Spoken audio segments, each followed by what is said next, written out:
Bonjour et bienvenue dans l'épisode 3. Dans cet épisode, je reçois Fabien Barral, connu sous le nom de Mister Cup. Cet épisode va osciller entre typographie, anecdotes, petites phrases bien pensées, graphisme et j'en passe. Petite mention spéciale pour les collections qu'il va aborder avec grand plaisir. Intarissable sur beaucoup de sujets, je vous laisse avec cet épisode et je vous dis à très vite.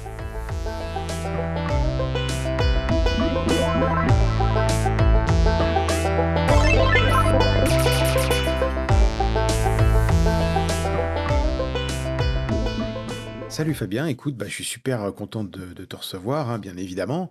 Et j'aimerais que l'on commence tout simplement par une petite présentation pour ceux qui ne te connaîtraient pas. Comment tu te décrirais? Est-ce que tu es graphiste? Est-ce que tu es créatif au sens plus large? Est-ce que tu es autre chose? Est-ce que tu es plein de choses? Voilà, décris-nous en quelques mots comment tu te définirais. Ouais, bonjour à tous déjà. Et ouais, moi j'ai toujours du mal à me définir.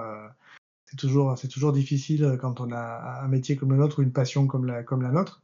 Donc sur ma carte de visite, quand j'en avais encore une, parce que j'en ai plus depuis quelques temps, je mettais créatif. Ça résumait à peu près le truc, parce que du coup, j'ai pas de métier, j'ai pas un métier, j'ai 10 métiers. J'ai pas une passion, j'ai 10 passions. J'ai pas une collection, j'ai 10 collections. Donc Ouais. voilà, c'est plein de choses, c'est ça qui est marrant. Et bon, à la base, c'est graphiste, vraiment graphiste option typographie, option Photoshop et à l'ancienne, pas illustrateur, pas illustration, parce que je ne sais pas dessiner, que je n'ai jamais appris et que je ne ferai jamais l'effort d'apprendre parce que ne pas savoir dessiner a fait que je suis le graphiste que je suis aujourd'hui. Vraiment typographie, pareil, je la dessine pas, mais j'ai un œil pour voir des choses qui sont et les harmoniser dans des créations. Voilà. Pour D'accord. Bon, résumer. ouais, c'est déjà un résumé qui est déjà bien bien complet. Ouais, ta passion de la typo, on va y revenir. Mais alors, en fait, ton parcours, c'était quoi? C'était un truc plutôt simple, classique, ou plutôt un peu chaotique? Parce que moi, y compris, il y a des parcours chaotiques pour arriver jusqu'au graphisme. Du coup, qu'est-ce que ça a été pour toi? Non, moi enfin, j'ai jamais su ce que je voulais faire jusqu'à ce que je découvre le graphisme en fait. J'ai fait des études comme tout le monde, j'ai jamais été bon pour ça, jusqu'à ce que je découvre à la fin, juste avant l'année du bac, on me dit voilà, il faut trouver un métier après. Dans le système classique, c'était ça. Vous avez le bac et après vous trouvez un métier, vous allez à la fac, qu'est-ce que vous allez faire après? Et puis j'ai découvert cette école, une école qui proposait du graphisme et faire des magazines et faire des collages et faire des pochettes de disques. Et moi j'étais passionné de photos, passionné de musique, donc les pochettes de disques. En m'en rendant compte, j'étais déjà très très attiré par le graphisme. Donc j'ai fait cette école-là, évidemment je me suis éclaté vraiment. Après il y a eu Photoshop qui est arrivé, parce que quand j'ai commencé, il n'y avait pas Photoshop. On est Ah un ouais. petit peu vieux quand même. Ah, Donc on on commençait commence. avec, voilà, on commençait avec des collages et des machins, puis Photoshop 3 est arrivé et du coup j'ai découvert ça et là c'était génial de pouvoir faire ça en plus sur ordinateur, de pouvoir revenir dessus, de pouvoir changer les choses, donc ça c'était génial. Et puis voilà, après j'ai eu mon BTS en com, j'ai fait les stages, j'ai créé une boîte avec un pote pour bosser sur la ville, classique, les groupes de concerts, les affiches des concerts des potes, les compagnies de danse, des clients un peu privés. Donc on s'est amusé comme ça, on a fait nos classes comme ça.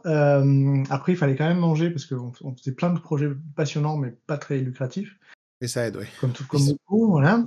Et du coup, après, on s'est dit, ouais, quand même, il y a peut-être qu'on gagne des sous. Et moi, j'ai trouvé un boulot dans une agence qui faisait des sites web à l'époque. C'était le début des designs des sites web. J'avais fait une formation pour faire des sites web. Et donc, j'ai déménagé à Clermont-Ferrand, parce à la base, j'étais à Montpellier. Mon pote avec qui j'étais associé, Renaud, lui, il est parti à Annecy. Et voilà, dans cette boîte-là, je me suis retrouvé à faire des affiches pour des festivals d'art contemporain, travailler pour des musées. J'ai eu la chance tout de suite de travailler sur des projets qui m'intéressaient, c'est-à-dire, par exemple, pour les musées, j'allais chercher dans les archives, c'était un musée du textile, j'allais chercher dans les archives les textures du textile, etc., pour créer une affiche avec ça. Donc, tout de suite, ça m'a vraiment passionné. Et après, j'ai créé un blog qui s'appelle toujours Graphic Exchange pour partager tout ce qui m'intéressait. J'étais commencé à être remarqué par des agences américaines. J'ai commencé à bosser pour les agences américaines. J'ai commencé à faire des gros projets. J'ai travaillé sur le site des Rolling Stones, par exemple, qui était quand même hallucinant, même si le projet a jamais vu le jour parce que la boîte qui m'avait commandé ça s'est fait racheter entre temps. J'ai commencé à avoir des contacts en freelance, j'ai bossé pour Cacharel, pour L'Oréal, pour Konami à l'époque, quand ils lançaient les Quel premiers plaisir. jeux sur portable, les portables à clapper. Je me souviens, j'avais fait une annonce presse pour Castlevania sur le portable avec le téléphone en forme de cercueil, enfin des trucs, voilà quoi. Donc un parcours comme ça, et puis voilà, c'est rigolo pour une boîte américaine. Et puis le graphisme m'a amené à une passion pour le print, vraiment pour l'impression, pour l'objet imprimé. Donc j'ai commencé à développer mes propres posters, des stickers décoratifs. Je trouvais ça intéressant de mettre de la typo sur les murs. Comme je travaillais avec les musées, j'avais tous les fournisseurs pour ça. Donc enfin c'est dur, hein, de résumer 25 ans en 5 Ouais, minutes, hein. non, mais c'est pour ça, va à l'essentiel, Ouais, hein. voilà, bah, je vais à l'essentiel, je te passe Ouais, 2 minutes, j'imagine, 1 il y en a minute beau. par année. Mais alors, du 1 coup, minute. déjà, tu parles beaucoup de typo. Déjà, l'amour de la typo dès le départ, en fait. Ah oui, toujours, ouais, non, non, c'est vraiment le truc. Moi, quand j'ai voulu lancer des stickers décoratifs, c'était pour écrire sur les murs, littéralement, voilà, projeter sur les murs des trucs, voilà. Et ma passion pour la musique, par exemple, pour les pochettes de disques ou quoi que ce soit, c'était tout ça, à chaque fois, c'était à travers la typographie, quoi. Donc j'ai une passion pour le forme typographique sans pour autant la dessiner moi. Voilà, je ne dessine pas de typo, mais par contre, je suis passionné par vraiment les typos en bois. J'ai une collection dingue. Voilà, tout ce qui était historique de la typographie jusqu'à aujourd'hui, où maintenant mon métier m'a fait évoluer, où je suis quasiment plus brocanteur aujourd'hui que graphiste et brocanteur dans la typographie, parce que tout ce que je retrouve en fait, ce sont des objets typographiques, des objets de calligraphie, des objets où il y a voilà, des vieilles caisses avec de la typographie dessus, donc et des vieux papiers, des vieilles cartes d'identité que je scanne et que je réutilise dans mes projets. Donc il y a tout un truc visuel comme ça autour de l'histoire de la typographie. Ouais. Ouais, le côté aussi de garder tout ça un peu d'archiviste, parce que tu scannes beaucoup. J'irai pas tout, mais je crois savoir que tu scannes beaucoup. Le scanner doit pas Ouais, être, ouais, doit tenir la route avec toi, parce que je pense qu'il est sollicité. je viens d'en racheter un. J'ai réussi à en casser un là. Je Ouais, viens quand de- même. il m'a lâché. Ouais, ouais, j'ai réussi à trop scanner pour un scanner à 3. J'ai dû en racheter un il y a pas longtemps.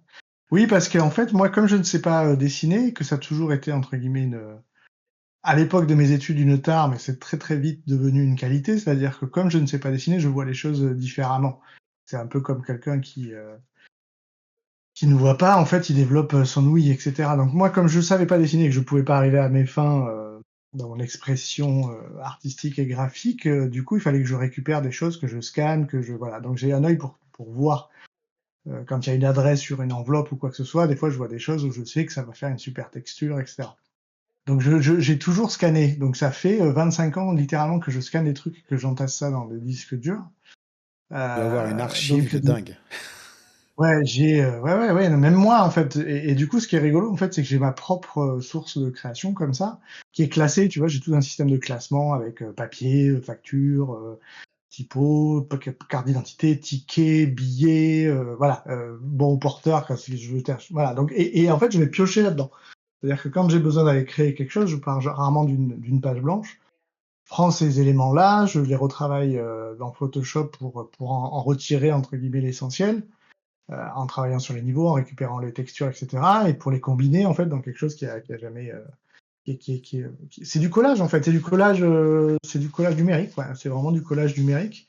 Et après j'ai réussi à vendre ça à mes clients parce que voilà, j'arrivais j'ai fait pas mal de projets aussi avec des tâches d'aquarelle par exemple, ou Ouais.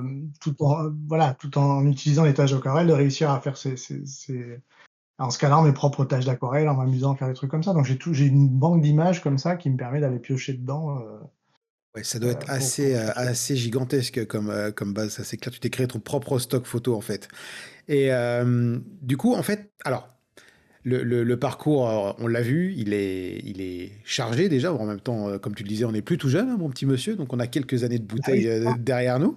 Et est-ce que tu sais, enfin tu sais, oui bien sûr, mais est-ce que ça a été du mal à être accepté ou pas compris peut-être par tes proches, ta famille, cette passion du graphisme, vouloir en faire un métier? Quelle a été la réaction? Est-ce que c'était une réaction, complètement neutre ou alors un petit peu alarmiste, genre: «Oh là là, de quoi tu vas vivre mon fils?» Voilà. Ouais, Est-ce que il ou y a alors toujours un peut-être accepté complètement, peut-être? ouais, les métiers artistiques, je pense, quand tu en as pas des parents qui sont là-dedans, c'est compliqué. Moi, mon père est médecin, ma mère était médecin et après elle s'est occupée de moi et mon frère. Enfin bref, c'est du métier, voilà quoi. Mon fils, il faut que tu aies un Ouais, métier, avec un salaire à la fin du mois et quelque chose de cohérent. Donc quand tu arrives là-dedans, même elle est quand même assez artiste, elle peint et cetera, mais elle n'a jamais fait ça pour gagner sa vie. Donc quand tu arrives avec ce choix-là et puis surtout que tu sais même pas toi, c'est pas voilà, c'est pas une déci tu es pas passionné de musique et tu sais que tu vas faire des conservatoires et des machins et ton but c'est de faire un grand orchestre ou quoi que ce soit. Le graphisme, c'était voilà, c'était vraiment qu'est-ce qu'on va faire de ça? Donc ma grand-mère était très inquiète, je me souviens, ma grand-mère m'avait demandé de travailler, dans un journal, travailler à Midi Libre, qui est le journal local, du sud, parce qu'elle pensait que je travaillais dans ouais, l'imprimerie, elle croyait que j'étais imprimeur, enfin voilà, ils comprenaient pas tout ça, mais c'est ouais. puis même là, aujourd'hui, c'est difficile, d'expliquer parce que moi je travaille, mon évolution a fait que j'ai travaillé pour des clients pendant évidemment des années et aujourd'hui, je ne travaille même plus pour des clients. Je fais du graphisme pour moi avec mes propres projets, mes propres créations et de la vente d'objets que je trouve de brocante. Donc même ça, même aujourd'hui à 47 ans, on peut le dire, puisque du coup, les gens ont dû calculer avec Photoshop 3. Même aujourd'hui à 47 ans, l'évolution a fait que depuis 2 ans, en fait, j'ai littéralement changé encore une fois de métier, puisque je suis plus brocanteur, typographe que graphiste. Et même ça, mes parents ils disent, mais t'es sûr là mais je croyais que tu étais graphiste en fait. Et bah oui, moi aussi je croyais, mais en fait, ça marche mieux et ça m'éclate et je retrouve une petite excitation que je n'avais plus dans le graphisme et de passer mes journées derrière les ordinateurs à essayer avec l'évolution du web, avec l'évolution de la technologie, avec l'évolution de l'IA, etc. J'avais un peu perdu, voilà, cette flamme que je retrouve maintenant en étant tout le temps en vadrouille à chercher des objets, et à les scanner, à savoir ce que je vais pouvoir en faire, à les prendre en photo, etc. Donc voilà, il y a pas de, il y a pas de, c'est la phrase que j'utilise souvent, c'est je sais pas où je vais, mais j'y serai bientôt. Voilà Très quoi. bien, je me la note, c'est là, je me la note. Et est-ce que tu te souviens, parce que c'est pas évident comme souvenir à avoir, mais de la première fois où tu t'es senti reconnu comme étant un créatif, un peu où tu t'es dit, ouais, là, maintenant c'est bon, je suis un créatif, on me reconnaît en tant que tel. Sur un projet peut-être, ou sur une occasion? Ben, même moi, quand j'ai commencé mes études de graphisme, je me suis dit, mais c'est pas très concret en fait, de faire des magazines, des pochettes de disques, etc. Et puis je me souviens, donc moi j'ai une grande passion pour Sting, pour le chanteur Sting, que je suis depuis des années, que je collectionne, que j'affectionne, que j'ai rencontré, voilà. Et donc, quand je suis arrivé dans mes études et qu'on m'a dit, ouais, le prochain projet, c'est de faire une pochette de CD pour un album imaginaire d'un artiste que vous voulez. Donc moi, j'ai fait le CD, j'ai fait le 33 tours, j'ai fait les 45 tours, j'ai fait la fiche du poster, j'ai fait le dossier de presse. Le prof, il était là, non mais on t'a demandé la pochette, là, calme-toi. Et du coup, il y a cette passion de se dire, je calcule pas le temps, je calcule pas l'argent, parce qu'à l'époque, on faisait en photocopie et tout ça, donc c'était de l'argent, photocopie couleur et Bien tout. sûr. Donc voilà, mais les objets, je les ai encore, tu vois, 25 ans après, ils sont toujours là. Et je me suis dit, waouh, c'est ça que je veux, c'est ça que je veux faire, quoi. Ah, c'était le déclic là, c'était le petit truc qui t'a fait dire, ouais, c'est vraiment là où je veux aller, quoi. Ouais, ouais, ouais, là, Ouais, j'étais vraiment dans mon élément, alors que j'ai passé toutes mes études à être à côté de la plaque, quoi. Vraiment, littéralement, à se sentir naze par rapport aux autres qui sont, tu vois. Et en plus, j'étais dans une classe scientifique, parce que, comme je l'ai dit, mon père était médecin, donc il voulait que je fasse des études scientifiques. Et moi, j'étais pas du tout scientifique, tu vois, je suis vraiment pas ah fait, ouais, quoi. non, ça c'est, Tu ouais, vois, non, donc, mais je après, ils m'ont dit, comprends. t'as le bac. Voilà, ils m'ont dit, t'as le bac, après, tu fais ce que tu veux. Donc, effectivement, après, j'ai fait ce que je voulais. Ils m'ont soutenu là-dedans, ils m'ont toujours aidé dans ça. Même s'ils comprennent pas, ils me soutiennent là-dedans, donc et ils voient que ça marche. Donc quand tu pars faire des conférences à droite à gauche et raconter ton histoire, ils sont là, ah ouais, bah du coup ça peut être pas mal en fait, puisque je fais des conférences là-dessus, Ah oui. donc c'est rigolo, Ah ouais, non, quoi. mais je me rappelle qu'on avait déjà parlé tous les deux qu'on avait un parcours très similaire là-dessus. Voilà, moi aussi, papa assez scientifique, donc forcément, voilà. Ouais, ouais, ouais, c'est J'ai eu droit à écoute, passe ton bac et après tu fais ce que tu veux. Et je suis ouais, parti dans le voilà, quoi, passe graphisme, le bac. mais voilà, ce n'est pas moi l'invité aujourd'hui. Mais peut-être qu'un jour je pourrais raconter tout ça, hein. Je sais que Ouais, on m'a déjà demandé, mais j'y reviendrai. Euh, alors. Est-ce que déjà, tu nous as parlé de ta passion aussi de la musique, des disques et tout. Enfin, là, je fais celui qui ne connaît pas, mais comme on se connaît, je suis ouais, venu mais chez toi ouais, ouais, et je sais que tu as une énorme collection de vinyles, ouais. gigantesque. Euh, mais est-ce que pour Bon, autant tu travailles en musique? ah oui, moi je travaille, ah oui, non, moi je travaille en musique tout le temps. C'est la musique est là, la musique est là tout le temps. C'est-à-dire que maintenant même le soir, je travaille en vidéo. C'est-à-dire que je regarde des films en même temps. Ça Ah c'est ouais, autre chose. Mais des fois, je peux regarder des concerts, des choses comme ça. Mais la musique, oui, oui, la musique tout le temps, quoi. C'est qu'est-ce que je vais mettre aujourd'hui. Donc je commence déjà.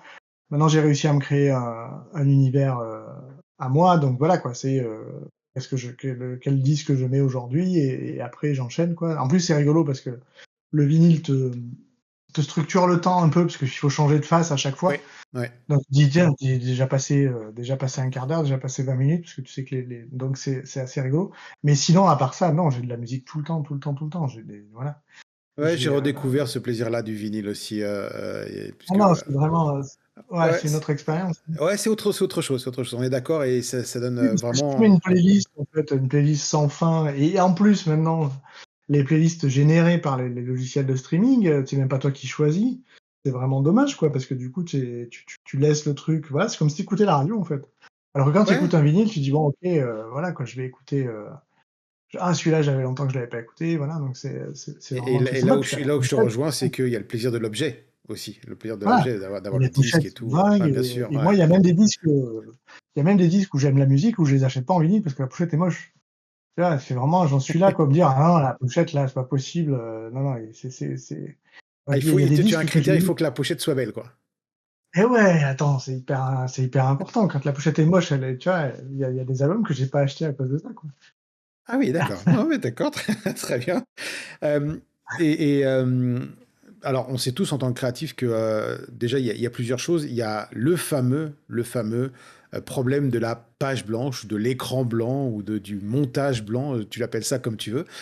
Est-ce que tu y as déjà été confronté et comment tu y remédies quand c'est comme ça? Parce que, enfin, moi, je sais que perso, voilà, j'ai une page blanche, ouais, faut que je m'aère la tête, faut que je fasse autre chose et peut-être ça va revenir ou peut-être que ce sera le lendemain.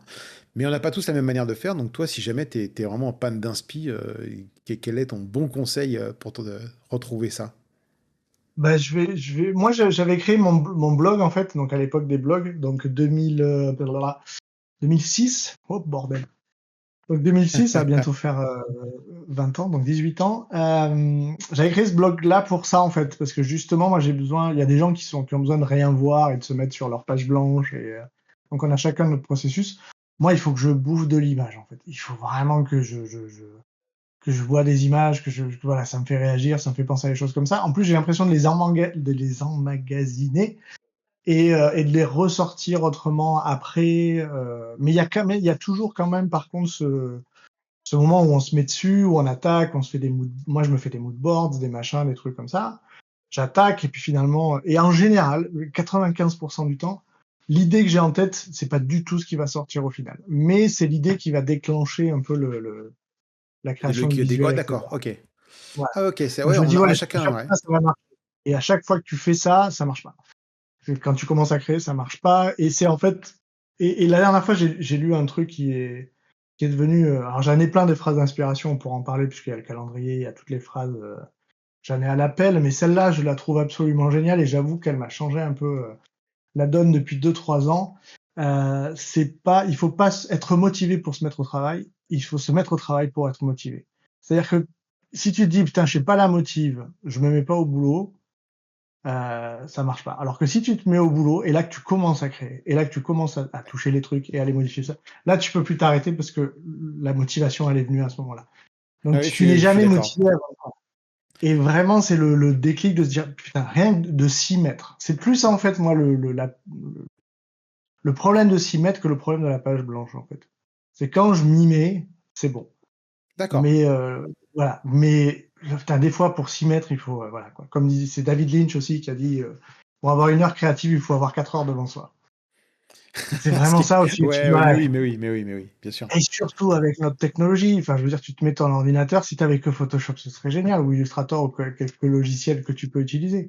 Mais tu te mets sur ton ordi, tu choisis ta musique ou ton film, et tu lis tes mails, et t'as 28 notifs partout. Putain, quand est-ce que tu te mets au boulot, quoi? Ou dans, Ouais, voilà, il ouais. faut presque tout couper et se dire, voilà. Et je sais là que je bosse sur plusieurs projets en ce moment, et souvent je le fais le soir, parce que je suis, comme beaucoup de graphistes, je suis du soir. Et des fois, il s'est passé 2 heures et demie, je me suis pas rendu compte du truc, alors que j'ai mis 1 heure et demie à m'y mettre, quoi. 1 heure et demie en me disant, Ouais. putain, mais vas-y, allez, mets-toi-y, même juste un peu, mets-toi-y un quart d'heure, juste pour avancer un peu le projet, quoi. Et tu t'y mets un quart d'heure et tu te retrouves à bosser 2 heures et demie sans souci. Grand Alors que classique, ouais. voilà. Donc c'est plus là le déclic de s'y mettre que. Mais bon, après, on est tous là-dedans, hein. Moi, dès que je vois les articles sur la proscranisation, le mot le plus impossible à dire, voilà, on est tous là-dedans, tu vois. Et surtout dans nos technologies, c'est tellement facile d'aller scroller sur Instagram Oui, que, bah que, oui, que- oui, non, mais il y a ça. Mais après, je pense aussi que le fait, comme ça, comme tu dis, de se dire, allez, il faut que je m'y mette, et la phrase que tu as citée qui est juste parfaite pour ça, Mm. en fait, je me demande si ça vient pas aussi un peu avec l'expérience. Parce que quand on est jeune graffeux, si on n'a pas la motivation initiale, comme déclencheur, on va avoir du mal à s'y mettre. Et en effet, avec l'expérience, on se rend compte de ça. Je pense qu'on apprend aussi à se connaître soi-même. Et du coup, moi, je suis comme toi là-dessus, sur ce point-là. C'est que, en effet, il y a des moments où t'as pas envie. Et puis, bah, t'y vas. Et puis, tu devais passer un quart d'heure, comme tu l'as très bien dit. On y Mm. passe 1 heure, 2 heures, hyper facilement. Parce que ceci entraîne cela et on se connaît. Donc, je me demande si ça vient pas avec l'expérience. C'est une vraie question ouverte. Je Ouais, n'ai pas la réponse, mais je me dis peut-être que. Peut-être que. faudra discuter avec d'autres anciens comme nous. Ouais, ouais, ouais. Alors, on va pas passer pour les papis créa, laisse tomber. On va monter une nouvelle émission. Je vais faire un. Là, ça fait donc, c'est le troisième épisode. Et à chaque fois, j'ai fait un petit truc où je donne 2 mots très rapidement et tu dois choisir l'un ou l'autre. Alors, tu peux, si tu veux, développer un petit peu à chaque Ouais. fois. Mais tu vois, je commence par un classique. J'ai envie de te dire. Alors, on va commencer très simple. Bah, thé ou café? Ah bah café, ouais, café. Café, Ouais, oui. café. Mister Cup, café, ouais. Bah, et Mister Mister Cup, Cup, c'était. oui. Obligé, Ouais, mais bon, obligé. si tu peux avoir une coupe de thé hein, aussi, tu peux avoir une tasse de thé. Mais non, mais Mister Cup, ouais, c'est vraiment le café. Je commence avec ça le matin et c'est voilà. Et puis après, les gens disent ouais, c'est un plaisir vraiment quoi. Tu vois, c'est vraiment le plaisir Ouais. de. Du coup, j'ai 7 ou 8 machines à café. Genre, je suis pas un espresso, hein, j'ai 7 ou 8 machines à café différentes que tu peux mettre sur le gaz avec la French press, la Bodum pour le machin. Si on est trois, il y aura j'ai 3 différentes tailles de machines pour faire le café, suivant combien on est à la maison. Enfin bref. Donc Et voilà, c'est non, ça. s'il y a tout un process. Chaque fois que j'aime quelque chose, en fait, j'aime le faire bien, tu vois. Donc j'ai une machine pour faire la mousse de lait pour le cappuccino. Enfin voilà, Ouais, c'est ouais, non, c'est mais tout. je vois, c'est Quand pareil. on fait les choses, ouais. Ouais, ouais, Quand bah tu oui, fais on, quelque on chose, c'est essaie, on essaie, ouais, on essaye, voilà, de prendre le temps, quand on arrive à se poser, on fait moins dans l'urgence, on prend le truc, on prend le voilà. temps de le faire bien.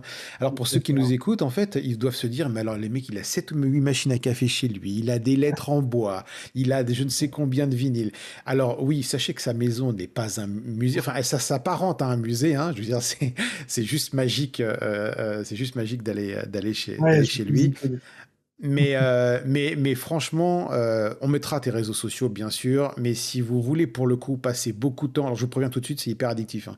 Si vous allez sur son Insta, prévoyez une petite marge, hein. C'est pas le petit 10 minutes en attendant le bus, je vous préviens direct, hein. Ceci étant dit, les liens seront dans les commentaires, dans la description de l'émission.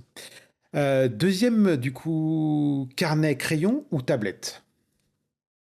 Carnet, crayon, mais pour noter les idées, pas pour les dessiner, puisque je ne dessine Oui, pas. oui, oui. Ouais, Donc, ok. je fais que des carnets de notes et de rappels et de machins et de listes et de choses comme ça. Ouais. Donc, La fameuse recherche de l'outil ultime pour faire les listes, c'est pareil, je suis revenu au carnet crayon parce qu'il y a que ça qui marche pour ouais, non, moi, non, donc c'est parfait. Non, non, c'est parfait. Là, j'ai un petit outil qui est rigolo que j'ai d'un autre graphiste qui fait des. Donc, c'est une to-do list en fait avec ce que tu fais aujourd'hui, ce que tu peux faire demain et ce que tu peux faire à plus tard, avec une petite boîte en bois que tu mets dedans pour avoir ta liste devant toi. Pas mal du tout ça. Voilà, je bah, suis je bref. suis preneur de la référence, on en discutera. Bah, Hem, tu plutôt aquarelle ou peinture à l'huile? aquarelle. Ouais. Mac ou PC? Alors, j'ai commencé sur PC, j'ai passé toutes mes premières années sur PC, et après l'iPhone est arrivé, je suis passé sur Mac et alors là, évidemment, maintenant, c'est impossible de revenir en arrière. Je suis Pas pour, voilà, pas pour par snobisme ou quoi que ce soit de la marque, ou quoi que ce soit, mais dans l'utilisation et dans l'expérience, quoi. C'est vraiment beaucoup plus simple pour moi, quoi. Ouais, ouais, je suis passé il y a quelques années, également dessus, je comprends. Star Wars ou Star Trek ou autre? T'as le choix. La Qu'est-ce que fameuse, c'est Star Trek? C'est quoi OK. Star Trek? OK. Non, les derniers films Star Trek sont bien. Les derniers films Star Trek sont bien. Mais non, Star Wars, Star Wars. La dernière fois, j'ai vu ça dans un café où il y avait pour les tips, au lieu de marquer juste tips, il y avait un tips Star Wars et un tips Star Trek. Donc comme ça, les mecs pouvaient choisir. Et je pense que c'est une très bonne idée pour avoir beaucoup plus de pourboire dans un shop que de juste mettre pourboire. Ah, c'est excellent Tu ça. votes pour qui tu votes pour qui. Tout, Ah tout oui, peut oui. être inventé. Moi, ce que j'adore, c'est ça. C'est voilà, mettre un pot dans un resto pour marquer pourboire. Personne ne met des pourboires parce que on est en France et qu'on laisse pas de pourboire. Tu mets un truc avec un pot Star Wars, un pot Star Trek, t'investis la personne parce que du coup elle dit ah c'est génial et elle va donner. Tu vois. Et du coup tu peux tout inventer comme ça. C'est trop bien, super idée. Plutôt chat ou chien? Ah bah j'ai 3 chats Ouais, OK. donc on va dire chat. Tu plutôt organisé ou c'est plutôt un bazar ou plutôt un mélange des 2? Allez, je rajoute un mélange des 2 parce qu'on a tous, Ouais, tous les gens moi qui c'est sont un un peu bazar. bordéliques disent: «Non, non, c'est un bordel mais organisé, attention, hein». Donc bon, tu as le choix. Non, moi c'est un bordel organisé, surtout avec la brocante, je suis obligé maintenant comme je fais Ouais. des donc on n'a pas expliqué, maintenant je fais de la brocante et je fais des ventes live. Je me sers des réseaux pour vendre les objets que je trouve, donc je raconte toutes les histoires qui vont avec. Donc j'ai obligé d'être hyper organisé pour ça. Malgré tout, je peux pas être à fond organisé, donc il y a toujours une partie un peu bordélique, mais ça reste rarement longtemps. C'est-à-dire que j'ai des moments où je range, des moments où je laisse en bordel, sachant que derrière je vais ranger. Donc j'ai vraiment les deux, il y a les deux Ouais, entités quoi. C'est-à-dire hier ouais, c'est soir ça. j'avais marre, il y avait partout, et ce matin tu te réveilles avec la motive en disant je vais commencer par ranger, ta journée elle va être rangée. Ouais, Donc ouais, OK. Ça influe aussi un petit peu sur, sur la journée. Attention, ouais c'est ça. question très difficile pour toi. Sérif ou sans Ouais. sérif? Bah, c'est obligé parce que moi je suis plus dans l'ancien. Oui. Donc en effet, bon, non, c'est plus logique, c'est plus logique. Justement, alors, tu es dans l'ancien, mais il y a aussi donc toutes les nouvelles techno. Évidemment, il y a le sujet IA. Donc, bah, moi, j'aimerais un peu ton avis sur l'IA générative. Est-ce que c'est intéressant, c'est un outil? Est-ce que ça va faire des choses incroyables ou pas tant que ça? Enfin bon, j'aimerais un peu avoir ton avis sur l'IA générative, ce que tu en penses. Ben, moi c'est pour moi l'IA générative, la création, etc. C'est comme l'arrivée du CD, pour moi en musique en fait. C'est-à-dire que les mecs ils ont dit on va arriver avec le CD. Le CD, ça a un super son et il y aura plus que ça. Aujourd'hui, on est en 2024. Je collectionne les vinyles. Il y a plus de ventes de vinyles que de CD. Il y a plus de ventes. Les gens continuent à acheter des cassettes parce que il y a le souvenir, il y a l'humanité qu'il y a là-dedans. Donc l'intelligence artificielle sans humanité, elle pourra rien faire. Donc voilà, c'est un super outil pour gagner du temps. C'est un super outil pour certains créatifs qui arrivent à créer des trucs de fous qu'ils ne pourraient pas créer sans ça. C'est juste un outil. Et c'est comme tout, c'est-à-dire qu'à partir du moment où c'est utilisé de manière respectueuse par rapport aux artistes, etc., parce que ça c'est quand même le gros problème qu'il y a eu et que je comprends que certains artistes qui ont un style particulier, qu'on puisse les copier, ce soit compliqué. Je comprends que pour les gens qui font du doublage, parce qu'il y a pas que l'AI, image, il y a l'AI son, les gens qui font du doublage, de recréer des voix et cetera, c'est moyen. On le voit déjà dans des films où quand ils recréent les acteurs alors que les acteurs sont morts, c'est déjà un peu bizarre. Donc voilà, il y a toujours une limite, éthique et humaine, là-dedans. Moi, j'ai vu des créations en IA qui sont absolument magnifiques. Il y a des gars qui créent des trucs, il y a plusieurs comptes que je suis où c'est, bluffant. C'est voilà, des machines qui n'existent pas, des lieux Ouais. qui n'existent pas, voilà, et qui sont super inspirants pour le reste. C'est-à-dire de se dire, bah, moi j'ai vu un gars qui avait fait des maisons là avec des fleurs magnifiques. Je dis, mais génial, faisons-le en vrai maintenant. Ok, l'image elle est belle. Donc maintenant, pourquoi pas, il y a des artistes qui vont faire de la peinture murale et peindre des fleurs absolument dingues. Voilà, ça peut servir. La créativité, c'est pas une finalité, c'est une inspiration pour les autres, etc. Donc moi, l'intelligence artificielle, je l'utilise dans mon travail d'archivage des vieux documents, etc. Parce que, par exemple, quand je scanne des vieux documents d'enveloppe, des vieilles boîtes ou des choses comme ça, dont je m'en sers pour mon travail, plus des livres que je fais, enfin voilà, il me manque des morceaux des fois et c'est bluffant.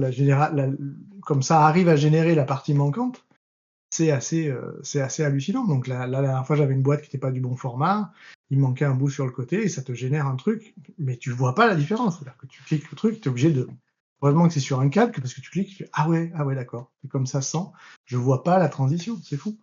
Et c'est absolument génial. Par exemple aussi, pour moi, j'ai des documents qui sont très grands que je scanne en morceaux et quand tu demandes à Photoshop de les refaire automatiquement comme ça et qu'il arrive à te recomposer le truc, à prendre le document, le morceau, le mettre dans le bon sens. T'as même pas à mettre les morceaux dans le bon sens.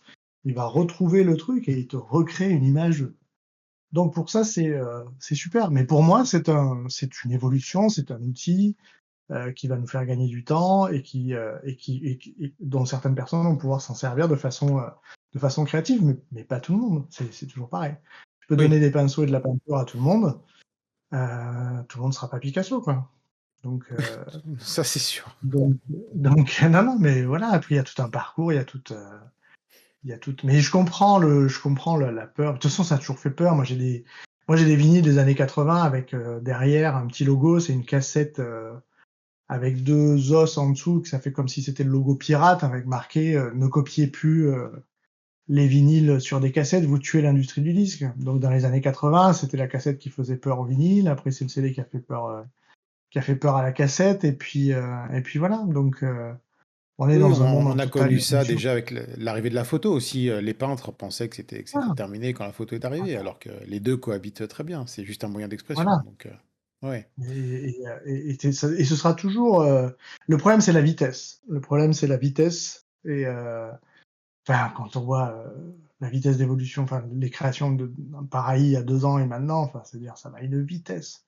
C'est Ouais, ça qui est un ça, peu plus flippant. C'est ça ouais, qui est un peu plus franchement, flippant, ouais. c'est la vitesse du truc. Et voilà. Et encore une fois, les mauvaises utilisations, quand on voit et surtout, je pense, le problème aussi, moi, je trouve, nous, on est dans l'image, on est dans le travail de l'image, donc on est des créatifs. Je pense que la plupart des gens qui écoutent ça sont des créatifs, donc on sait ce que c'est que la création par intelligence artificielle. Il y a beaucoup de gens qui savent même pas. Donc ils vont voir une image dans un journal et croire que c'est la vérité. Et ça commence à être problématique au niveau de l'image. Enfin, tu le vois avec les élections aux États-Unis ou quoi que ce soit. Enfin, je veux dire, là, ça commence à être compliqué. Et puis on va pouvoir faire dire ce qu'on veut avec la voix de qui on veut à d'autres personnes. Ça, c'est compliqué. Mais c'est toujours pareil, quoi. C'est comme, c'est la façon dont tu l'utilises et pareil pour les médias sociaux, tu vois, ça revient toujours pareil. Les médias sociaux, oui, c'est problématique pour les enfants, oui, c'est problématique du temps qu'on passe dessus.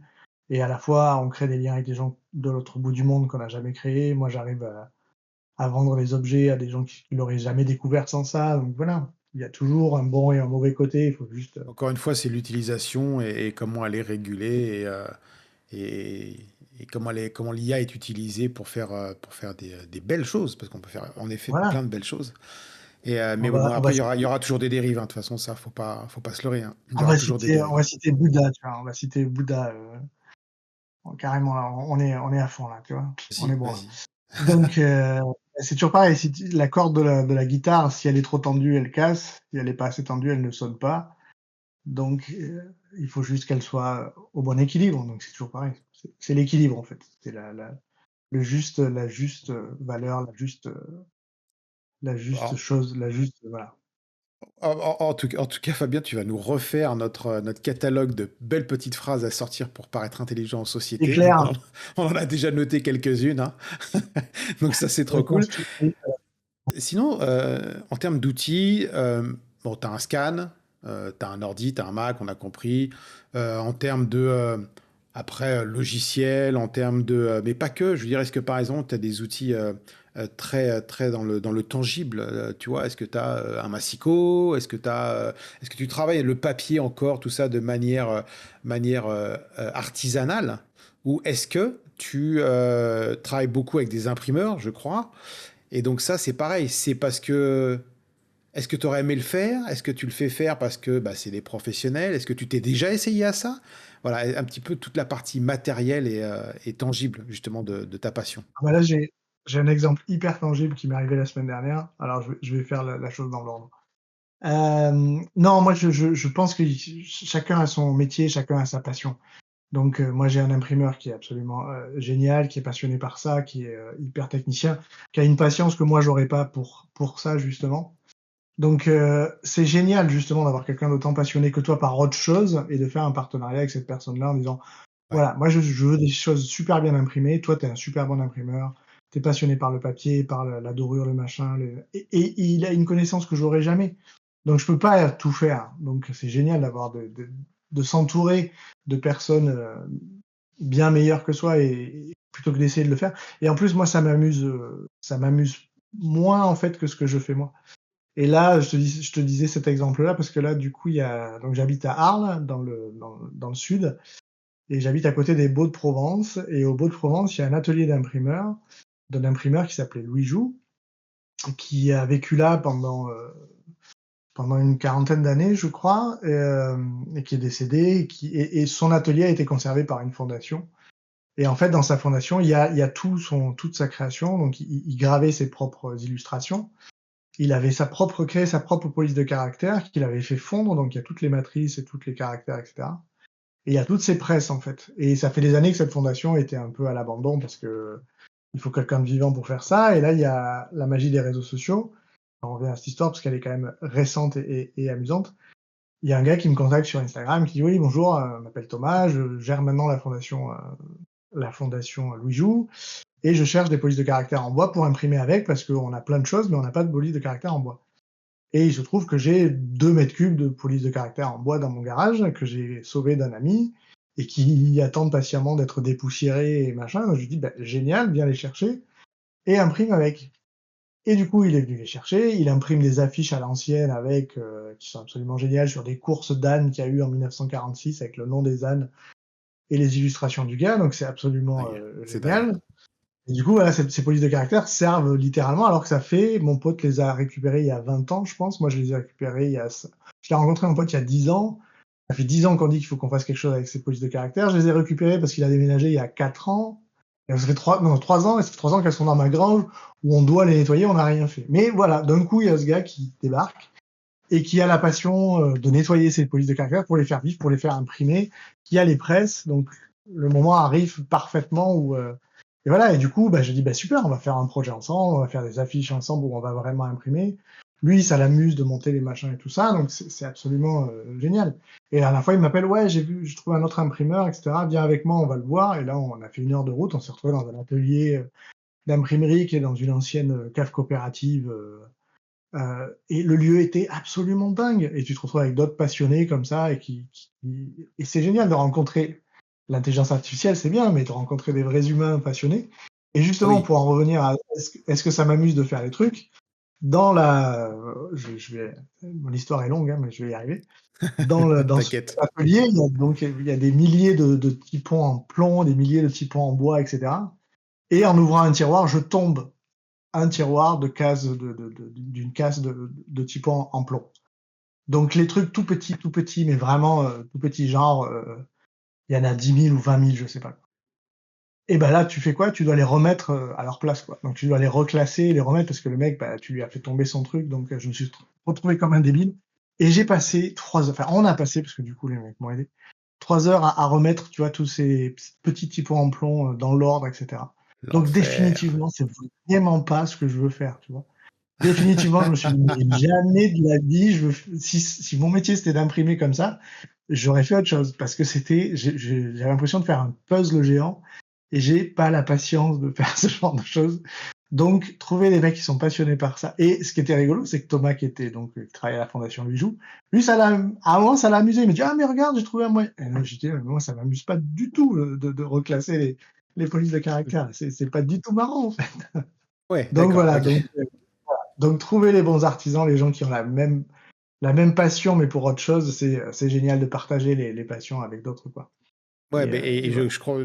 Donc, du coup, tu nous disais que tu as, un super imprimeur. Est-ce que c'est avec lui, et j'en profite pour rebondir là-dessus, que tu fais l'agenda, le fameux agenda, qui Les est juste. calendriers, ouais. Ouais, les calendriers, pardon, qui est juste magnifique. Est-ce que tu peux nous parler un petit peu de ce projet très rapidement, pas forcément dans la technique, on parlera ensuite un petit peu plus technique, mais Mais l'initiative le de. calendrier, c'est pareil, c'est les rencontres, on dirait Astérix et Obélix, la vie, c'est une question de rencontre. C'est des gens qui m'ont beaucoup apporté. Donc voilà, ben moi j'avais toutes ces phrases, justement, les phrases que je cite de temps en temps, et j'avais rencontré un imprimeur en letterpress. Je voulais absolument imprimer en letterpress. Quand j'ai découvert le letterpress, donc qui s'appelle la typographie en français, mais ce qui est il y a induit en erreur parce que on n'imprime pas que de la typographie, on imprime plein de choses et non pas que de la typographie.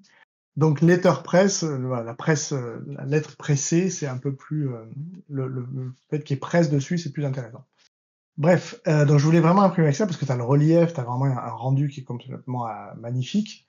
Et comme moi, je suis dans le papier, le tangible, j'avais envie de faire ça. Donc j'avais envie de faire un projet pour ça. Et l'imprimeur que j'avais à l'époque me dit, mais moi, je voudrais faire un calendrier. Je dis, ben moi, j'ai des phrases, t'as un calendrier, on fait un calendrier avec 12 phrases, etc. Donc le projet est parti comme ça. Et puis après, je me suis plus entendu avec cet imprimeur-là. J'ai trouvé un imprimeur en France. Et comme le premier, c'est moi qui l'avais designé, après les 3 premiers, je me suis dit, je vais faire appel à d'autres graphistes que je connais et leur demander d'illustrer une phrase qui leur parle, en fait. Donc au début, je choisissais les phrases, et puis très vite, j'ai laissé les graphistes choisir leurs phrases, et donc on a tous une phrase, voilà, qui nous parle particulièrement. Donc chaque année, c'est un calendrier que j'imprime chaque année, où il y a donc 12 pages, 12 graphistes différents qui illustrent chacun une page. Moi, des fois, je crée la couverture, des fois non. Mais du coup, moi, maintenant, je suis, on va dire, directeur artistique et producteur du projet. C'est-à-dire que je le lance, je le produis, je le finance, je le distribue. J'ai presque plus d'intervention graphique dessus, mais c'est toujours moi qui suis à la tête du projet. Là, j'ai même travaillé cette année avec Denis, un graphiste qui avait travaillé dessus l'année dernière pour développer des partenariats pour le papier, tout ça. Mais c'est vraiment un projet, voilà, un projet annuel. Voilà, là, je suis en train de travailler sur la nouvelle édition. La couverture est lancée, c'est un graphiste d'Indonésie qui travaille dessus. Les graphistes ont été appelés, ils travaillent sur leur visuel pour que ce soit prévu euh, début octobre. On devrait imprimer en octobre ou en novembre, suivant mes plannings et les plannings de l'imprimeur. Et voilà, donc c'est toujours un peu un projet Ouais. passionnant à faire chaque année. Les gens l'attendent, ça Ah crée oui, une oui, sorte de. il Donc est très attendu tous les ans, voilà, tous les ans. Je fais partie c'est des la heureux 14e possesseurs année. Donc, C'est magnifique. C'est un projet magnifique. C'est vraiment un des projets que j'ai toujours adoré. Ah ben donc, justement, donc, donc, petite nouveauté dans ce podcast, c'est que maintenant, on va parler un tout petit peu, on a un peu de temps quand même, on va parler un peu technique. Tu es également passionné de jeux de cartes, tu en as beaucoup et tu en as designé des jeux de cartes. Du coup, moi, j'aimerais savoir un petit peu quel est ton processus créatif, de quoi tu pars. Alors, tu nous as dit que tu avais une énorme bibliothèque perso que tu t'es déconstituée. Déjà, tu la gères avec quoi? Enfin, comment tu t'y retrouves et comment tu sélectionnes tes visuels, etc. Si demain, tu devais faire une carte pour un jeu de cartes, comment tu procéderais? ben, le fait d'avoir cette banque d'images, en fait, c'est vraiment une source d'inspiration et de travail, en fait. C'est-à-dire que je vais aller fouiller dedans. Donc, je me sers de Bridge. Je suis un des fervents utilisateurs de Bridge parce que je le trouve vraiment bien foutu pour ça. Et comme moi, c'est pas des photos, c'est vraiment que des scans, c'est plus intéressant que Lightroom. Donc Bridge me permet de créer des sous-dossiers et même de voir tout ce qu'il y a dans les sous-dossiers d'une seule version, etc. Donc il y a beaucoup de choses très pratiques avec ça. Moins avec le cloud, ça c'est technique, mais avec le cloud, ça merde un peu, mais bon, pas la question. Mais Bridge est pas forcément, alors il y a peu de gens qui déjà le connaissent et qui savent bien l'utiliser. Moi, je sais que je suis sûr que tu aurais plein de Ouais, tips ouais, à donner là-dessus, donc ouais, OK. ouais, ouais. Non, non, moi je m'en sers un peu comme les gens servent de Lightroom, donc avec des sous-dossiers, des machins et tout ça, des favoris. Et puis surtout, ça me permet de changer tous les noms, de réorganiser mes images dans Bridge et de changer les noms comme ça, quand je vais les ouvrir dans le Finder, ils vont être dans le bon ordre, etc. D'accord. Donc voilà, je me sers beaucoup de ça. Et par exemple, pour les jeux de cartes, donc quand j'ai créé mon premier jeu de cartes, pour en revenir au jeu de cartes, euh, comme là on est sur des créatifs, on va raconter toute l'histoire. C'était en 2018, j'ai perdu un gros client, le genre de client voilà, qui a un tiers ou un quart du chiffre d'affaires de l'année. Donc le projet s'arrête et tout ça, donc je me retrouve avec un trou financier et un trou dans le temps aussi, donc j'avais un peu plus de temps, et puis là il fallait voilà, que je rebondisse. Et puis je m'étais toujours dit que j'aurais aimé faire des jeux de cartes parce que je les collectionnais, parce qu'il y a une grosse boîte américaine qui fait des jeux de cartes avec des graphismes qui sont très sympas. Et à un moment, je me suis dit, bah, plutôt d'attendre qu'eux remarquent, entre guillemets, mon travail ou d'essayer de les contacter pour que je fasse un jeu de cartes avec eux, bah, je vais tout faire moi-même, quoi.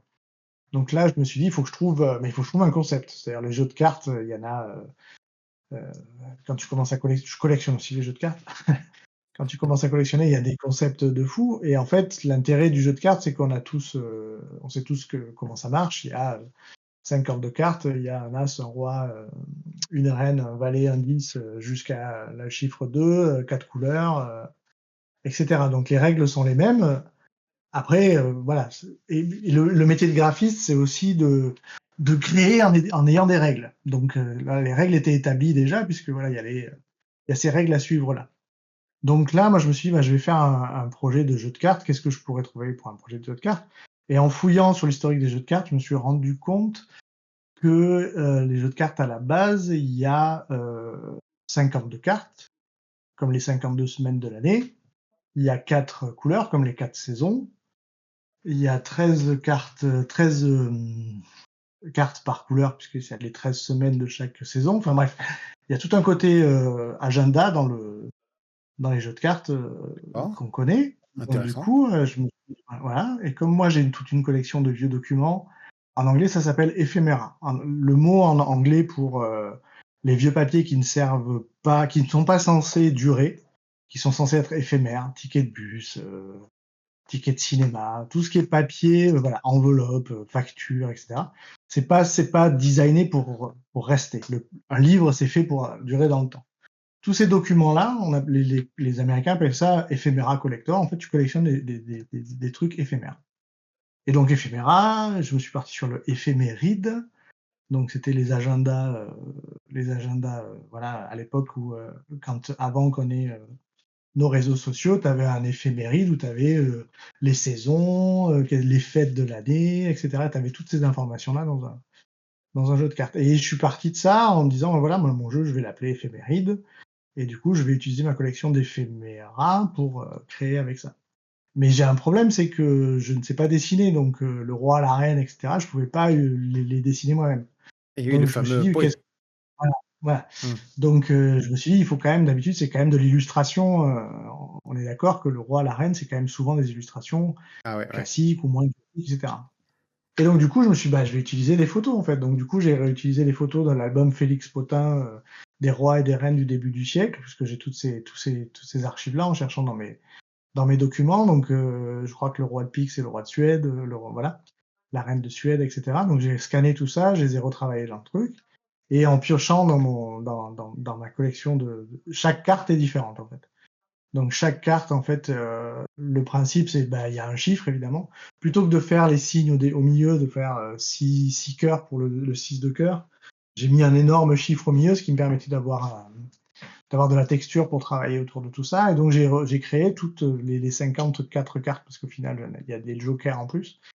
Donc les 54 cartes là-dessus, et du coup, voilà quoi. C'est-à-dire que et puis, tu t'en rends pas compte, en fait. C'est-à-dire que quand tu commences à avoir c'est Inception, en fait. À partir du moment où tu as l'idée de créer un jeu de cartes, t'as tout qui dit, ah, mais super, je vais trouver les jeux de cartes. Ben, le roi, la reine, je vais faire ci, et puis je vais faire ça, et puis je vais faire ça. Et du coup, le projet a grandi comme ça pour arriver à ce qu'il est aujourd'hui, quoi. Donc, Le processus créatif, il est hyper difficile à expliquer, quoi. À un moment, tu sais pas, quoi. Tu as ton esprit qui part dans un truc et qui dit: D'accord. «Ben oui, mais Et ça, donc c'est en une fait, fonction», une tu fois que vois? tu as tous tes trucs scannés, tu les assembles dans ton logiciel d'assemblage, Photoshop, enfin Photoshop, je crois, ouais.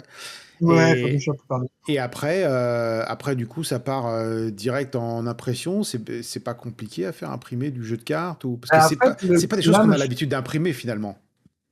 mais après, c'est toujours pareil. C'est-à-dire qu'aujourd'hui, avec internet, on peut tout trouver. Donc je me suis dit: «Bon, si je veux faire un jeu de cartes, faut que je trouve un imprimeur de jeux de cartes, quoi». Pour les boîtes, je sais puisque mon imprimeur peut les imprimer, parce que je voulais absolument que la boîte soit imprimée avec de la dorure, du gaufrage et cetera. Donc là, mon imprimeur pouvait s'en charger. Et puis surtout, voilà, le processus est différent pour la boîte puisque du coup, comme c'est de la dorure et que c'est du gaufrage, là, il faut que ce soit fait dans Illustrator. Mais moi, je travaille comme toujours pareil, je ne dessine pas dans Illustrator, je crée dans Photoshop et je vectorise dans Illustrator après. Donc il faut, D'accord, voilà, je perds quelques trucs, mais voilà, je crée dans Photoshop pour vectoriser dans Illustrator. Je ne crée pas dans Illustrator, en fait. d'accord, Je ok, modifie dans Illustrator après, j'affine, mais je ne crée pas dans Illustrator. d'accord, ok. Euh, Toujours dans Photoshop. Et donc voilà, j'ai utilisé ça pour la boîte, et puis après, je me suis dit, bah, il faut que. Et puis voilà, puis j'ai demandé un devis pour des fabrications de jeux de cartes à une boîte qui ne fait que ça, en fait. C'est des boîtes qui sont des imprimeurs spécialisés dans les jeux de cartes, et il faut faire un minimum de 2000 jeux. Donc 2000 jeux, ça commence à faire quand même une grosse quantité. Et puis j'ai fait un financement participatif, puisque du coup, voilà, j'ai une idée, voilà quoi, j'ai la possibilité de la présenter, de montrer à quoi elle va ressembler, de faire des mock-ups de la boîte, de faire des mock-ups des as, des rois, des dames, voilà, de présenter mon idée en fait, et de dire voilà les gars, j'ai une idée, j'ai besoin de un certain nombre, quantité d'argent pour le produire, pour faire de mes 2000 jeux, et si ça fonctionne, on y va quoi. Et donc tu prends pas de risque puisque du coup tu ne le Oui, fais que si ça marche. d'accord. Donc en fait, tu as Donc utilisé vraiment le financement participatif pour dire, bah voilà, moi j'ai une super idée, ce qui en fait est plutôt cool parce que bah, c'est le principe du participatif, bien sûr, mais moi j'aime bien cette idée de pouvoir faire appel à la communauté, de dire j'ai une super ouais. idée, j'ai pas forcément les moyens, mais du coup voilà, moi je vous amène la matière que j'ai créée avec mes logiciels créatifs, avec mes idées, avec mes scans, avec mes années d'archives. Et qu'est-ce que vous en pensez? Bah, si c'est un succès, bah, c'est trop génial parce qu'il y a une certaine reconnaissance aussi derrière tout ça. Et puis surtout, en plus, ça t'amène d'autres choses que tu avais pas prévues. C'est-à-dire, donc déjà, moi, j'avais demandé une certaine quantité, j'ai eu 4 fois ça. Donc du coup, j'ai 4 fois Ouais. plus de commandes de ce que j'avais prévu. Donc déjà, je me suis dit, bah ok, les gars, on va faire des jeux de cartes alors. Et, euh, et surtout, et surtout, j'ai été contacté par un imprimeur spécialisé dans les jeux de cartes qui me dit, j'ai vu votre projet, moi, si ça vous dit, on travaille ensemble.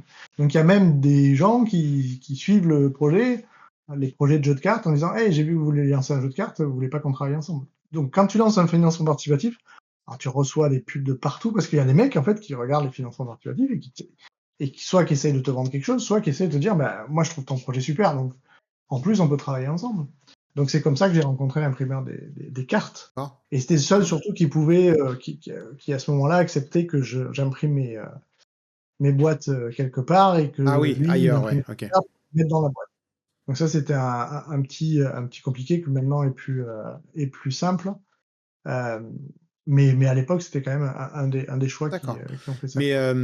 Mais du coup, je reviens à ta sélection de scans, quand tu as trouvé tes personnages, tes fameux rois de Suède, etc., tu as un travail dessus. Enfin, évidemment, tu les sais scanner, mais est-ce que tu nettoies tes scans, par exemple? Est-ce que tu enlèves. Alors, pour Ah le ouais, coup, c'est ouais, des vraies oui, questions parce que moi, je te les ai jamais posées en vrai, j'en profite de ce podcast pour le faire. Mais est-ce que tu les nettoies? Tu mets une couleur particulière? Ou tu essaies de rester le plus en fait, brut possible? non, c'est que de la texture, moi, en fait. C'est-à-dire que moi, je les ai réutilisés. Surtout, j'ai voulu quand même garder le principe des jeux de cartes. C'est-à-dire que le roi, il fallait qu'il soit dans un sens et dans l'autre, en fait. Il faut vraiment que les cartes Eh bien soient sûr, ouais, symétriques. ouais. Il y a plein de règles comme ça. Il y a plein de gens qui m'ont dit, mais est-ce qu'on pourra faire des tours de. Parce que tu as plusieurs utilisateurs de jeux de cartes. Tu as les gens qui jouent aux cartes pour faire un poker, il y a les gens qui font des tours de magie. Donc, il y a besoin d'une carte qui a 2 fois le verso de la carte, en fait, etc. Il y a des gens qui font des démonstrations avec des trucs, donc ils veulent savoir quelle forme ça va faire quand tu voilà. Donc il y avait plein de questions quand j'ai lancé le financement participatif où j'étais là, je sais pas, Ça sert à rien. d'accord, ok, ça sert à rien moi. Il y a même des gars qui me disaient: «Est-ce que les cartes vont être imprimées sur tel papier?» parce qu'avec celui-là, moi, je peux faire du comment ça s'appelle? Cardistry. Cardistry, c'est les mecs qui font des tours de Ouais, passe-passe là, qui font des ils font des formes avec formes de les mailles. cartes là. Ouais, Voilà. ouais. Donc là, il faut qu'il y ait un papier spécifique pour ça. Tu es là, tu fais: bah, je vais regarder». Mais bon, voilà, tu sais pas donc c'est gé et c'est encore une fois, c'est en faisant que tu fais. C'est-à-dire que c'est en faisant le truc que tu apprends ça et que tu dis: «Bah, OK, donc je vais regarder pour les papiers, je vais demander, je vais me renseigner», voilà. D'accord, Donc ok. heu, donc c'était quoi ta première question? J'ai oublié directement. Non, la première question, c'était est-ce que tu retravaillais tes scans et pour la Voilà, oui. couleur. Bah, du coup, oui, donc moi, je les retravaille parce que du coup, si j'avais posé la photo brute, déjà, c'est pas très intéressant parce que c'était des petites photos et cetera. Donc là, moi, je les ai retravaillées avec des effets d'aquarelle avec, et puis pour Ah, pouvoir jouer aussi avec, puis j'ai décidé de faire une édition limite comme le jeu a marché, j'ai fait une édition avec une encre, métallique en plus dorée, donc il y a des parties qui devaient être spécifiques. Donc voilà, après il faut connaissance technique derrière, quoi. ouais, bien Mais, sûr, bien sûr. oui, oui, oui, non, non, tout est modifié, en fait. C'est que de la texture, en fait. Les photos, c'est de la peinture, si tu veux. Moi, Tu dois être un c'est fervent utilisateur des effets de calque dans Photoshop, je suppose. ah ouais, ouais, moi, il y a personne, c'était un gros problème quand je travaillais en agence, quoi. C'est-à-dire que quand quelqu'un devait passer derrière moi sur un projet, il comprenait rien, en fait. Et même moi, des fois, quand j'ouvre des fichiers à moi, qui ont quelques années, quand il y a 180-250 calques, ça peut arriver à ce niveau-là. Même moi, je me dis: «Attends, celui-là, il est où?» Tu vois? Pour essayer de si tu Ouais. passes au-dessus, ça marche plus, donc non, non, il y a des je me suis rendu compte quand des gens me voient travailler dans Photoshop que je connais des trucs, voilà, les modes de fusion, là, je sais exactement quel mode de fusion va donner quoi sur telle couleur, sur le clair, sur le foncé.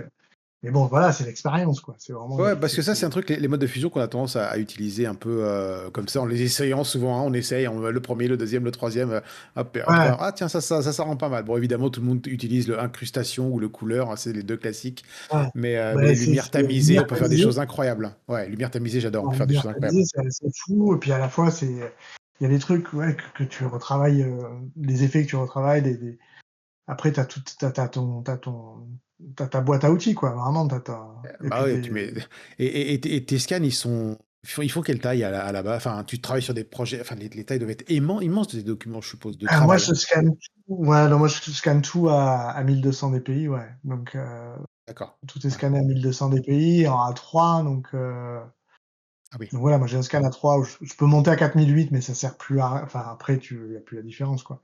Quand tu es Hmm. à 1200, déjà, c'est déjà largement suffisant pour une carte, par exemple, Ouais, bien ou sûr. dans un livre, quoi que ce soit. Après, oui, après, le problème, c'est que de toute façon, il y a du nettoyage, hein, c'est sûr, hein.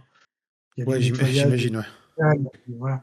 Mais c'est, c'est intéressant aussi, Et hein. Des fois, tu te dis: «Bon, allez», ah, après, bien moi, sûr. il y a plein d'outils, les outils où tu scannes, moi, quand je mets plein de documents sur un A3 pour avoir plusieurs photos et cetera et tu utilises l'automatisation où il découpe chaque image, il te crée un nouveau fichier, il te la redresse, c'est des trucs quand le jour où tu le découvres, tu es là, tu fais: «Waouh!» C'est un temps de Donc c'est gagner de dingue. Et sur une ouais, ouais. carte, par exemple, tu peux superposer combien, alors pas de calque, hein, mais combien de textures, tu as d'images, en fait, d'images scannées, tu peux aller jusqu'à combien, si tu sais, me Ah, dire à peu près. ouais, je sais pas, je saurais pas te dire parce que tu vois, Ouais. c'est vraiment une question d'habitude, quoi. C'est comme quand tu Ouais. cuisines, tu sais, comme Ouais. c'est vraiment de la cuisine, quoi. Quand quelqu'un te dit: «Mais tu fais combien de temps?» Je fais: «Bah, je sais pas, tu vois, quoi». Moi, je me souviens de ma grand-mère quand j'essayais de lui expliquer, de lui dire, pour faire, tel plat, elle me dit: «Bah et quand est-ce que tu mets ça?» «Bah, tu vois». «Bah, non, je vois pas». Donc tu sais, c'est toujours pareil, Ouais, bien sûr. Ouais, bien ouais, sûr. ouais, C'est comme quand c'est c'est comme les en recettes, cuisine, il le les sait, tu recettes, ouais, c'est ça, c'est ça. C'est les il recettes le des sait mamies et ou, toi, elle le sait, elle sait combien de temps, elle sait machin et ouais. toi, Donc toi, c'est tu pareil, as tu beau superposes jusqu'à ce que tu trouves l'effet, souhaité et jusqu'à ce que je tu trouve la bonne, voilà. ouais, OK, OK. Jusqu'à ce que j'ai la bonne, le visuel qui me plaît et des fois même, tu as un visuel qui te plaît et tu te dis: «Bah, je vais faire pareil pour l'autre» et ça marche pas parce que du coup, la photo est pas la même, elle est pas sur le même fond ou quoi que ce soit et du coup ça marche pas donc c'est rigolo, quoi. D'accord. OK, très bien. Eh ben, écoute, merci beaucoup. On va tranquillement se diriger, sur la fin de cet épisode. Encore une fois, c'était passionnant. Alors, comme je l'ai déjà dit en début, alors les gens, à force de m'écouter, ils vont se dire, mais en fait, il invite que des gens qu'il connaît. Alors oui, au début, j'invite des gens que je connais, qui sont des amis et avec qui c'est toujours un réel plaisir de partager. Et j'apprends encore des choses, donc j'ai appris encore des choses sur Ouais, toi, mais c'est ça Fabien. qui est cool parce que c'est vrai qu'on se pose Et rarement, bah ouais, tu vois, et là, quand on a on pris le connaît temps de se quelqu'un, je l'ai poser. fait. Ouais. Exactement. Ce serait un C'était... peu égoïste de se dire: «Bon allez, on va discuter pendant 1 heure et demie, je vais te parler de moi». Ouais, non, mais voilà, donc Ça non, me non, prend mais c'est pour ça, suffisamment. c'était encore une fois un réel plaisir et j'espère qu'on aura l'occasion de se revoir très vite. En tout cas, Ouais, moi, je te avec remercie plaisir. beaucoup, beaucoup pour toutes ces histoires. Je pense qu'on a appris beaucoup de choses et des super phrases à pouvoir ressortir en société pour paraître Ouais, brillant. N'hésitez pas à les noter. Et puis, si vous voulez, je pourrais lui en demander quelques-unes que je pourrais mettre en note du billet de ouais, l'émission. après il y a le prochain calendrier qui arrive avec des nouvelles, donc c'est chouette aussi parce que vraiment, Voilà, quand tu demandes aux exactement. graphistes leur style et des fois ils t'en sortent des trucs, tu fais: «Ah ouais, c'est vachement». Il y en a un là qui m'a dit un super truc, Ouais. j'ai reçu un mail il y a un jour ou 2 et c'est donc l'intelligence artificielle et lui et il appelait ça, heu, ah merde, c'est con, hein, tu sais quand on lance une blague et que tu connais pas la fin. L'intelligence artisanale, je crois qu'il a appelé ça, un truc comme Alors, ça. eh ben, ça, c'est marrant que tu dises ça, parce que j'en profite du coup. Alors, les gens qui se disaient, ah, chouette, c'est fini, bah non, accordez-nous encore quelques instants. Il y a quelqu'un qui m'a dit, l'IA, c'est l'intelligence artistique. Et Ouais, voilà, c'est ça. j'ai trouvé ça très cool. Donc Voilà, voilà, je remercie cette personne, elle se voilà, reconnaîtra. c'est Donc, ça, l'intelligence artisanale, je trouvais ça pas mal aussi en fait ouais, ouais, que ça marche ouais, aussi, ça marche très très bien, ça ça marche très marche très bien. ça pas mal. Bon, en tout cas, moi, je te remercie beaucoup. Je te souhaite une super bonne soirée pour le coup. Et Ouais, puis, j'espère qu'on va se revoir très bientôt. Et puis, encore un épisode d'apprentissage, plein de nouvelles choses à découvrir, à tester. J'espère que ça vous donnera envie. Je vous remercie et je te souhaite à nouveau, mon ami, une belle soirée. Ciao. bonne soirée tout le monde. Au revoir.